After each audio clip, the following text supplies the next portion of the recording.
Excited to welcome Rabbi Dr. Barbara Thiede, not yet.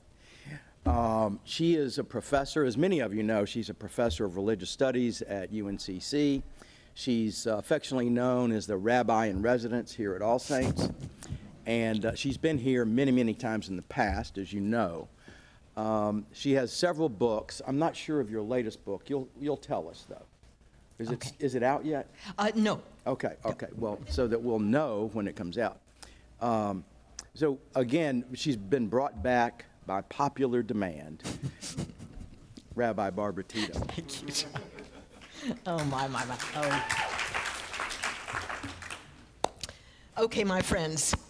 Of all the years I've been here and all the times I've been here, this particular session is going to be the most demanding on you that I have ever done, because not only am I teaching you a new language, obviously, as we go, but in addition to everything else, I am going to be spending the next period of time parsing very specifically one little Hebrew verse, sort of almost word by word, and that's going to require a lot of thinking on everybody's part. So let me say at the beginning, right at the get-go, interrupt me if I seem to have gone in a place where you could not follow me. And don't feel embarrassed about doing this, okay? Because this is going to be some high-powered stuff, and hopefully at the end we'll get to some really interesting results.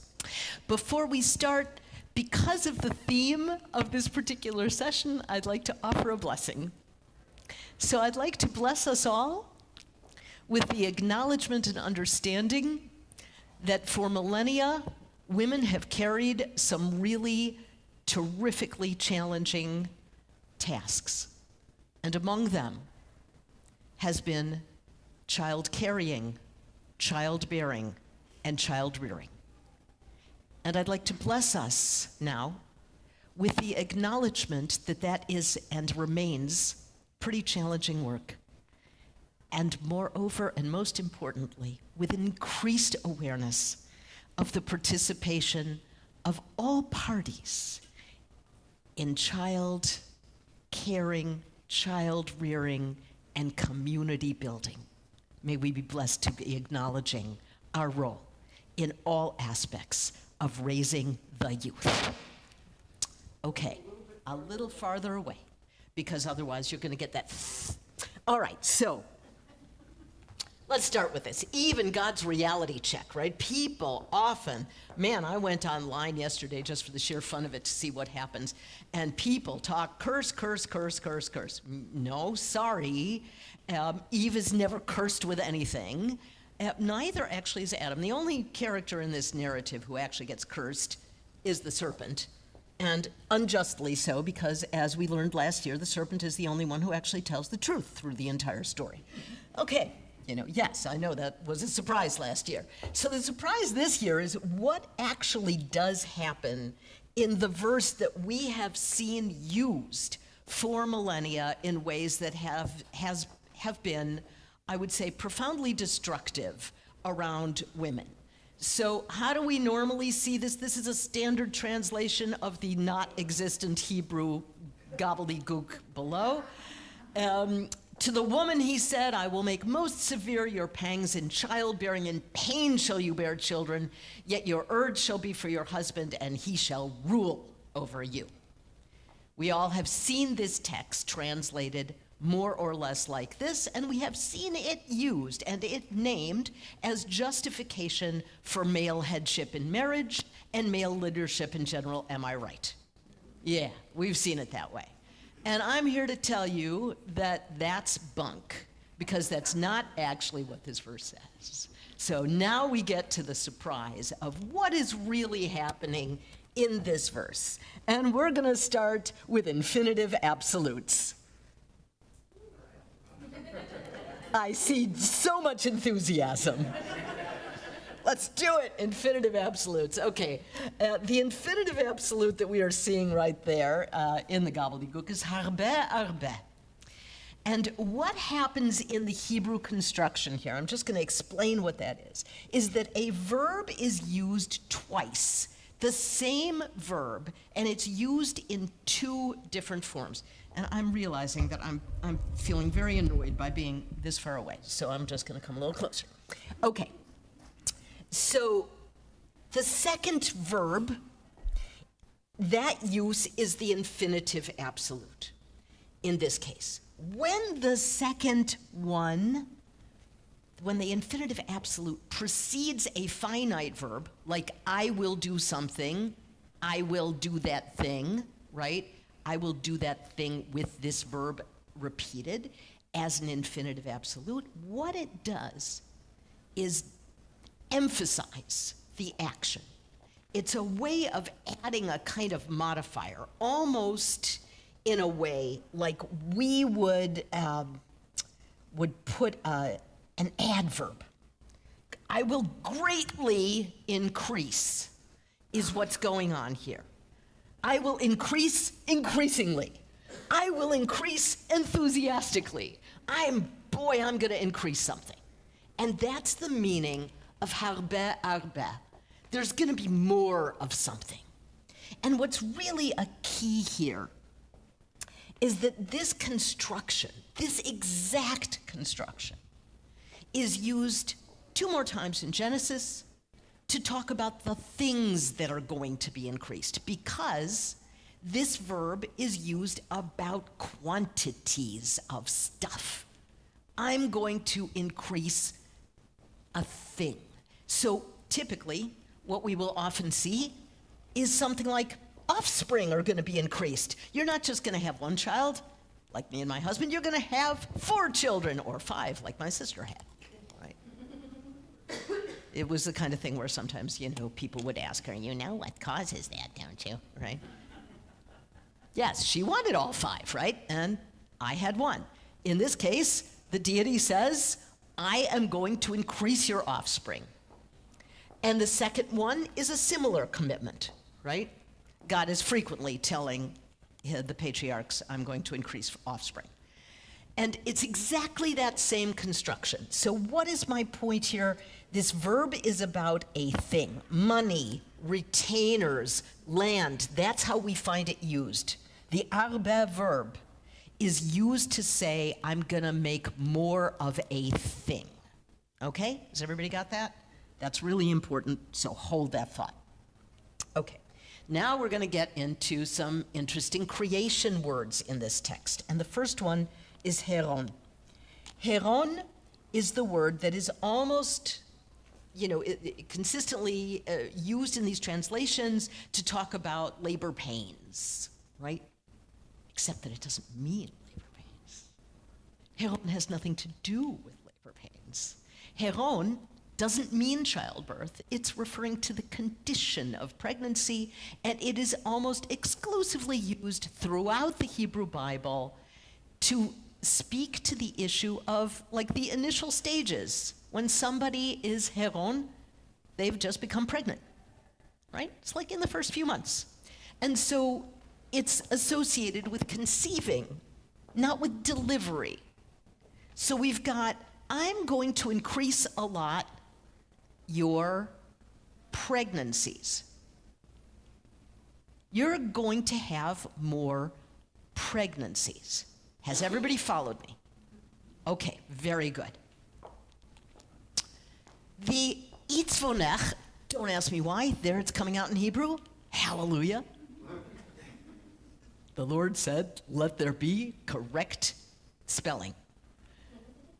Comes from a verbal root that means to upset or to grieve, and almost always refers to psychological pain, to stress, to anguish, to hurt and harm of a mental and emotional kind. And the only time we don't see it that way is when we have this peculiar and interesting Ecclesiastes text where it says, the quarrier is going to be hurt by stone. In other words, you're going to end up having injuries because of the work you do. But it still doesn't refer to physical pain. There's no reference to physical pain here ever in Hebrew Bible with this word, but there is a great deal of association around emotional pain and stressful pain. So now I want you to think about that. I'm going to greatly increase your pregnancies, and there's going to be some emotional stress around that. I see women going, interesting. Okay. Now, just to make clear the level on which this word itzavon doesn't necessarily have anything to do with physical pain, it shows up when God has things to say to Adam, that sneaky guy. She gave me the fruit and I ate of it, like it's, man. Anyway, there's a midrash, by the way. This is a sideline, but there's a midrash, a story about the angels and God. Have I told you this one, arguing about the creation of mankind? And the angels say, don't do it. He's just going to be a liar. And the angel of truth is the one who says that. And what does God do? Sneaks off to the side while the angels are quarreling, makes the human being, comes back and says, ha, I made it. And the angels are like, what? And then God throws truth to the ground, from which we also know from a later text in Hebrew Bible that truth shall spring back up from the ground. You remember that text?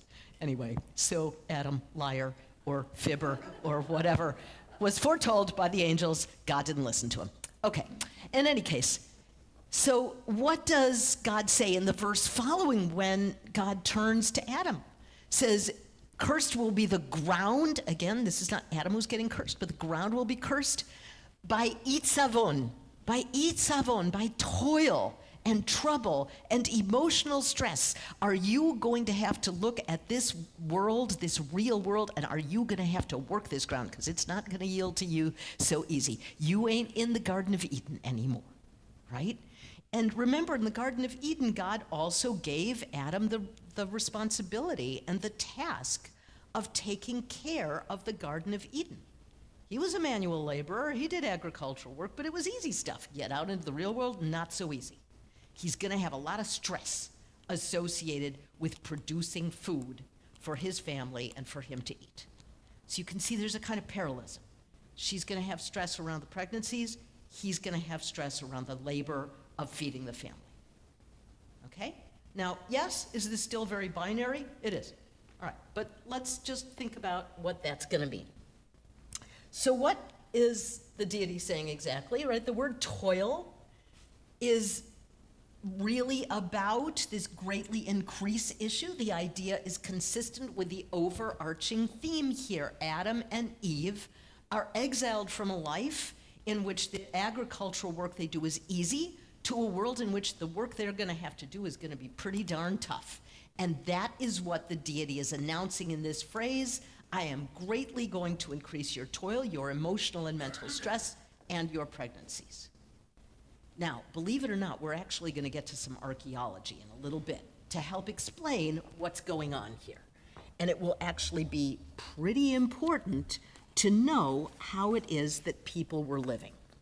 So, a couple of other things here around with the wording, more about the key words, right? The word for toil shows up yet again, and yet again we have something going on in the language when the line of this verse, be'etzev, again referring to toil, it's again working in these various directions that say giving birth, becoming pregnant and giving birth is going to be mentally and emotionally exhausting and hard to do, okay? Not painful, but emotionally and mentally stressful. With travail, with toil, you will beget those children. Again, that's begetting, not birthing. How many of you know what the statistics are for first pregnancies, by the way? 20% of first pregnancies end in miscarriage. We don't tell young couples this. We don't tell young people that at all. I cannot tell you how many times I have had a young woman who's a student of mine, particularly in my seminary, come to me after a miscarriage and say, nobody knew and nobody told me how common this is, and I'm only now finding it out. 20% of first pregnancies end in a miscarriage. It's happened with my sister too, the first of her 6 children, really. So it's important for us to kind of think about the realities even now in order to transport ourselves back. I put up the Isaiah text just to give you another place, because this is exactly the same language that's going on here. This itzavon word is referring to the pain, the turmoil, the hardship, the psychological stress, the emotional exhaustion that people have in doing the work of survival. Are we not all able to relate to this? Do we not all know the cost that we pay in trying to make lives for ourselves and our families? And most of the people in this room have lived quite privileged lives, right? So just think about what that would mean for people who don't have access to food, to supermarkets, to jobs, to opportunities. I teach students who are so often the first in their family to come to the university. My parents were college educated. Think about the difference of privilege in my making my way versus those young people making their way. It's important. So, what have we got in that second part of the verse? Your desire shall be for your husband, and he shall rule over you. If that's not making people kind of go, then I'm worried, because it should. And it should particularly because, again, that's really not what the text says. So, ish, is that a man or a husband? It can be either one. Your desire for your man, your desire for your husband, that word can be used for either one. Teshuka, your desire, is found in other places, Song of Songs, and you might remember this from Cain, right? That desire will crouch at the door and lead you into things that will be bad for you. Remember that text with Cain, where God warns Cain, this desire will be crouching there, that it's a dangerous thing for you. And so desire becomes this emotional or physical attraction that transcends what is rational, even in Hebrew Bible, right? It's the kind of thing that makes sense when we talk about when people want to kind of go off and be by themselves, right? And maybe remove clothing and those things, right? This is about a kind of visceral, intense, physical reaction to another human being. And it's important because most human beings, though not all, know what it is to feel that way and know how it can take over your body and your mind, right? Hopefully in a way that is healthy, pleasurable, and important in terms of cementing relationships. So most of us have some idea of what that's like. All right, now we're going to get into the archaeology. So I'm going to summarize what we've done so far, and then we're going to get into the archaeology. What have we seen? We've seen that a woman's pregnancies are going to be multiplied and that there's going to be emotional stress with that. We've seen that Adam is going to have to go out and work hard to make the earth deliver the things that will sustain life. We've seen that both are now leaving a place, Eden, where these things weren't operative and moving into, quote unquote, a real world where they will be.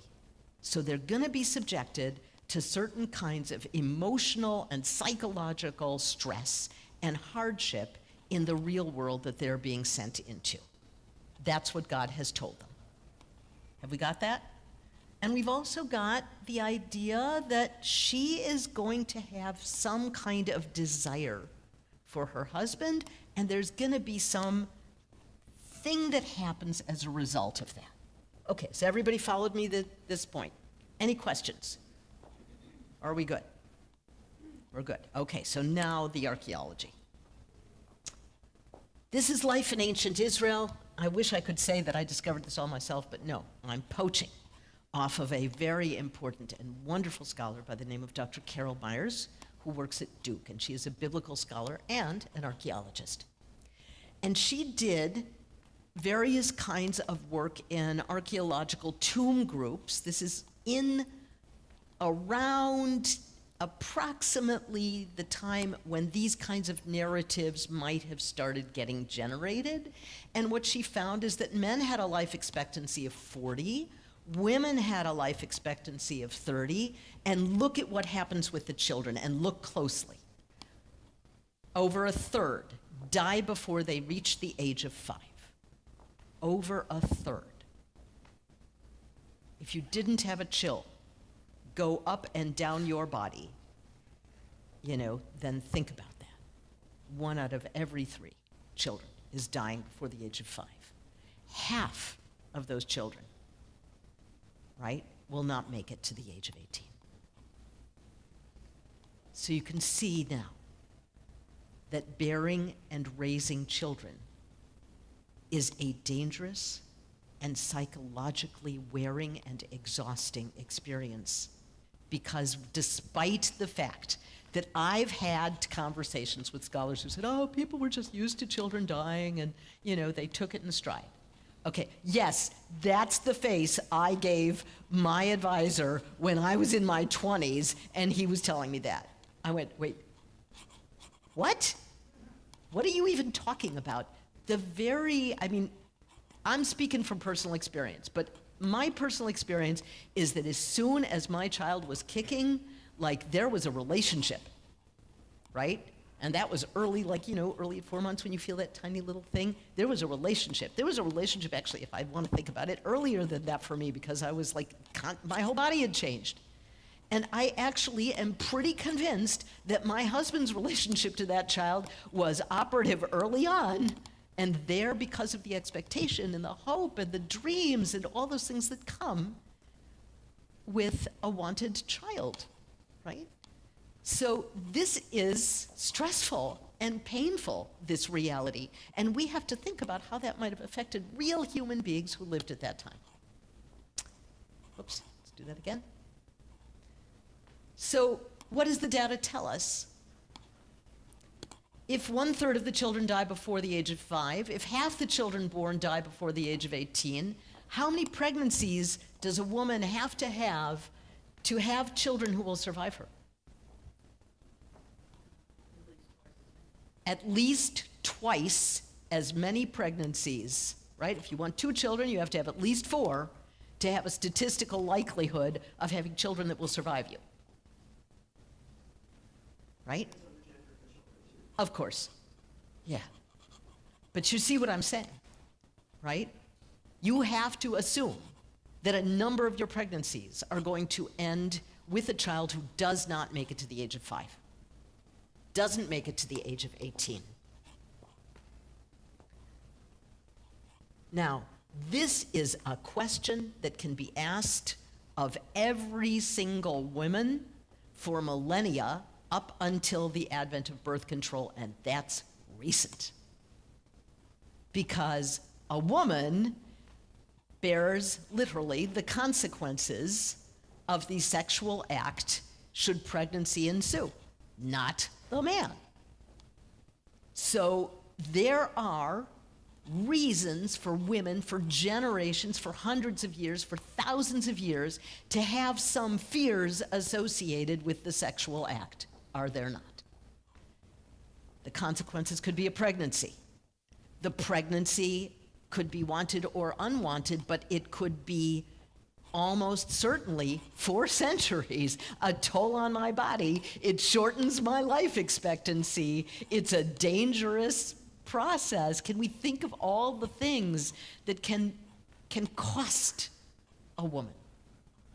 She pays a price on all sorts of levels for any pregnancy of any length at any time. If you are not aware that in this country black women are dying at rates that far exceed anything in the white population because they are not getting the care that they need when they get pregnant and when they are carrying the child and after they have born the child. It's a Schande, as we would say in Germany. It's a disgrace. So if you don't have that reality from your own experience of how dangerous and scary this can still be in this world, then all you have to do is look at that statistic and ask yourself, it's life-threatening to have children. There is a book called Weathering, and at the very beginning, the woman who writes this says, there's a reason that black women have children earlier at earlier ages because their chances of survival when they are younger are better. And what has white culture done around this? An awful lot of, they're having children at too young an age. Well, if you want to survive pregnancy as a black woman, you're better off doing it in your teens or your 20s than you are in your 30s or 40s because you don't have the medical care and your body has changed. Right? It's not as strong. So these issues are critical even now. And when we look at this issue, then we can see why the rabbis, a bunch of basically white heterosexual cisgender men, right, said, what do we do about the problem of the difficulty of pregnancies? Well, it'll always be supplanted. A woman will always be convinced to come back to the marital bed because of her desire and her passion and her longing for the kind of experience that healthy and appropriate sexual behavior can give her. Because why not? Why wouldn't she want to do that and have that, right? Because we're human.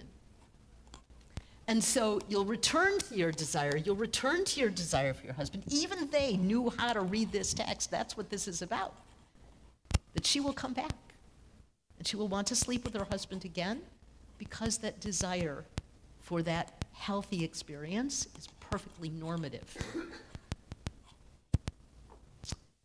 Now, mashal, always translated as to rule, makes me crazy when I see this.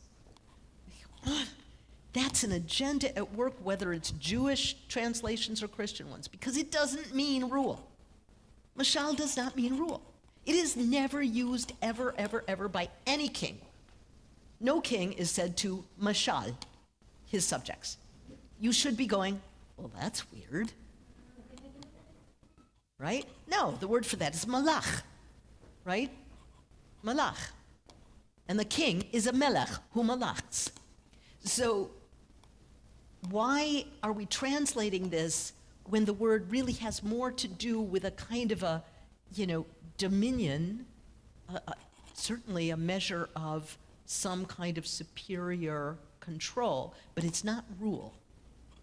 So what we get instead, so Dr. Carol Myers translates this, she says, look, her desires, the man may overrule her reluctance, right?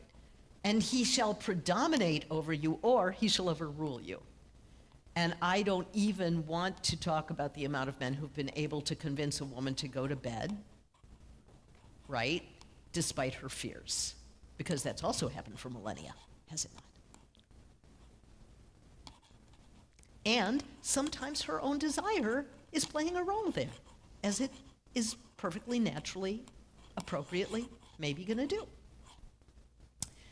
So what is the translation? Where do we come to this? I will greatly increase your toil and your pregnancies out in that real world. It's going to be tough. It's going to be challenging with hard psychological, emotional labor. You will beget children because you desire your man, and he will overrule you. He will overrule your fears. In a way, the biblical writer, who is almost certainly male, is at the very least acknowledging the physical realities that women are facing here. And as you all know, I write a lot of stuff about toxic masculinity in Hebrew Bible, right? So this is kind of like, here's a moment where actually I can see a humanity in the author trying to be able to articulate how tough the world looks for women of his time, right? And there's a level on which I have to say I'm grateful that he at least got that far. Now, the caveats. This text absolutely assumes heteronormativity. Of course it does, right? And we should acknowledge that. That is an aspect of this text that limits it, that makes it confined to a specific binary construction. This is men, this is women, and this is what they do, right? Next week, we're going to have a whole new take on what Bible can do to bust up ideas around heteronormativity, because it does that too. Power is absolutely at work here, and it is not the heterosexual woman who has it. The man does get to overrule her, right? Not pretty. I'm not going to pretend that that's pretty. It's not. You could say, well, biblical writer is just acknowledging reality, but acknowledging that particular reality for that writer is also to embed it, to sanction it, to admit and consistently enable it, is the word I'm looking for. Do you know what I'm saying? So I'm not going to say that this is not an undangerous text. The woman pays a different price in both real terms and the fictional ones, because, of course, you know, the story of Adam and Eve, by the way, in case any of you were doubting this, it's not historical. As far as I know, serpents don't talk. And nevertheless, and this is what I want to bring home to you, I hope, this verse does not justify, the actual Hebrew does not justify the way it has been used over and over and over again to say to women, men lead, men rule, men are in control, and your job is to be subordinate, to be quiet, to be submissive, and to do what the man wants, right? The millennia we have had of this verse being used in that way is unjustified, and it is troubling that we're still seeing it. And so the reason I bring it to you today is not because I think anybody in this room actually believes in male headship in marriage, right? And I know that you don't believe in male-only leadership here in church. Otherwise, first of all, Nancy wouldn't be here. And secondly, neither would I. So clearly, that's not where you are coming from. And yet, a world around you is working to reinscribe this kind of language, right? We are facing right now not only a white lash, we are also facing a male lash, right? Josh Hawley out there telling us what, you know, men look like, and candidates out there taking off their shirts and posting videos that are just like, right? So this ain't gone away, and it's not going to, unless we as human beings go out there and say, you know, no, that's actually not the way we want to see our lives, our biblical text, or our future, and it's definitely not how we want to raise our children. And with that, I want to open this up for questions and comments. I think we've got some time for that. Thank you for going through all the Hebrew with me in the gobbledygook form it was. Questions, comments, thoughts?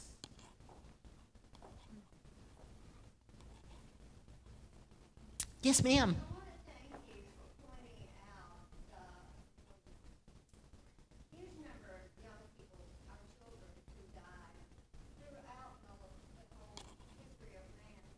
And for someone to say, well, they're used to that, it was always heartbreaking. Yeah. Read any stories of real documents about our nation's leaders and their children. It was devastating. And thank you. You know, we recognize and see videos of, say, an elephant mother grieving for a calf. How is it possible that we ever said people got used to children dying young? For a long time, for actually years and years, in the back of my head, there's a short story or a one-act play or something about a woman named Mary White. She's buried in the Concord Presbyterian on Spring Street, the Spring Street Garden. And she had, next to her are 5 gravestones. And all 5 are of children. And they all died before they were like 3 or 4. And when I first walked past this, she died at the age of 42. It was right about the time that my sister died at the age of 42, leaving 5 children. Right? And so, you know, I've been attached to Mary for a long time. I ended up gathering documents and finding out things. And for a long time, I just tried to process what it was like to lose child after child after child after child, right? So I'm totally with you on that. Yeah. Yeah. Other observation? Yes, sir. The other major religions of the world, they seem to follow the same pattern. Is that because they were mostly written by men as well? Well, let me repeat that question. Other religions of the world seem to follow similar patterns around binary constructions and around the subordination of women. You know, is that just kind of a universal thing? So let me first say that I know nothing in so many levels about so many things.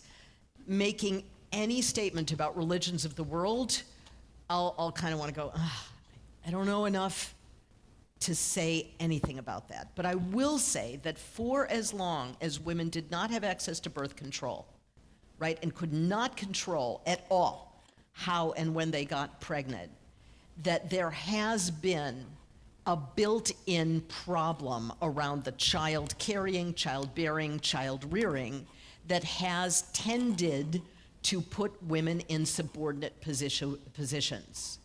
That said, can I tell you stories about women who owned co-ops in ancient Sumer of 3000 BCE and ran them? I can, we have the documents. So I think there's always space and room for more flexibility in the quote-unquote real world than we know. Did Jewish women own property despite biblical law, pay taxes, and make loans in the centuries before Jesus? They did. They did. We've got the documents. So what the documents, which are almost always written by men, what they say and what the archaeological and physical record says about what women were doing often do not cohere. Were there women who were presidents of synagogues during the time of Jesus? Yeah, in Rome. I mean, a little bit later, but still, right? So was there a woman's monastic group, a Jewish woman's monastic group, where they sat around and studied Torah, which means they were literate? That, at the time of Jesus, the therapeutai. Yes, absolutely. So what power structures tell us, what founding documents insist upon in terms of relationships that were written by men for men, may or may not accord to actual historical realities all the time in any religious setting. I think that's the best I can do and still feel good. Yeah. Could you recap, please, the word rule? Rule. And is it used anywhere the way we understand rule? We talked about monarchs. Right. No, it's not. It is more this kind of having dominion over somebody, which is allied to ruling, but not exactly the same. It does suggest that there is a power thing going on. One person has some kind of control or supervision or ways of exercising their desires to predominate over the other person that they are mashaling. But it's not. By kings, that's used in reference to monarchs. Mashal is never used in reference to monarchs, no, of any kind. No, it's used to describe sometimes a condition of a relationship, right? That one party clearly can predominate, has the power to predominate over the other. That's why I'm saying there is a caveat here. He's gonna predominate over her, but it's not rule. And the reason that I make that distinction is because centuries and centuries of Christian and lesser so, but to some extent Jewish texts have really said men rule over women. Men rule, and they are basically subjects, right? The man is the crown, closest to God, and she is to serve him. And that kind of language of servitude has been part of this use of this verse. Does that make sense, Debbie? Yes, but I guess I'm confused. I thought you were saying the same word that is used in that sense is the word that is used for king. No, the word that's used for kings is malach, right? Kings are melech and they malach, and that means to rule. That means, who is below them is ruled by them. Not just dominated, but ruled. Everything that other person does is. There is the two separate words. Yes, mashal is different than malach, absolutely. You had a question? I was just gonna say, it was the second M word that was slightly different. I was just gonna help there. Yeah, okay, that's good. So, what's your takeaway from this? What do you walk out of this room with? Which is like always the thing that teachers want to know. What are you going to take away? Knowledge to educate. Okay, so maybe to be able to say, you know what, the way you thought about relationships, not so much. Anything else? Sounds to me like the translation was conveniently made to support somebody's agenda. Okay, excuse me, I have to do this.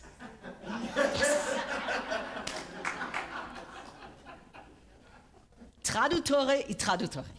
This Italian phrase that means the translator is a traitor. It's a pun, right? They sound almost exactly the same. Translators of this text always have an agenda, no matter who they are.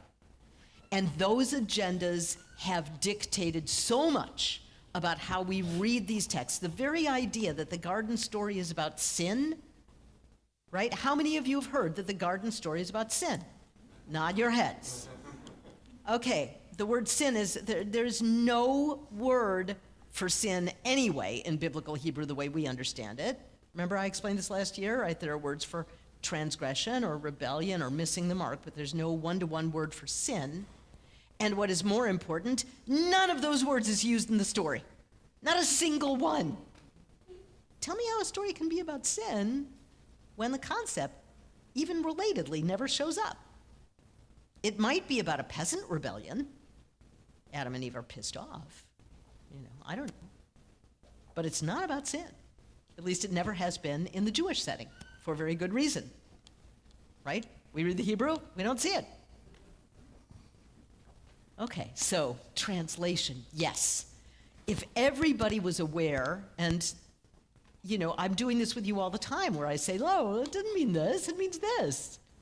You're operating with a translation that's telling you how to think. So really the takeaway is, let's go read Hebrew. Yeah. Yes. Follow-up to that, though, is there, obviously in different languages, the same word means different things, based on the way you interpret that particular word. Is the same thing true in the way people can interpret Hebrew, knowing that that's their language? Right. Well, in this case, honestly, I think what happened is that early translators influenced later ones, right? And it took someone like Carol Myers to do what we can now do, which is very, very cool. We've got the technology to look at a word and see where else is it used and how is it used.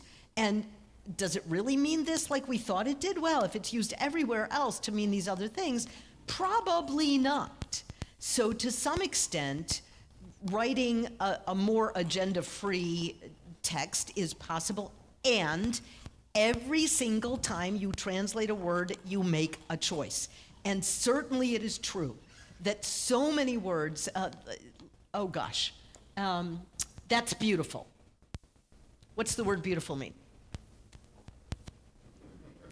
Pretty, or what else could it mean? That's beautiful. Wonderful, or colorful, or good. That's great.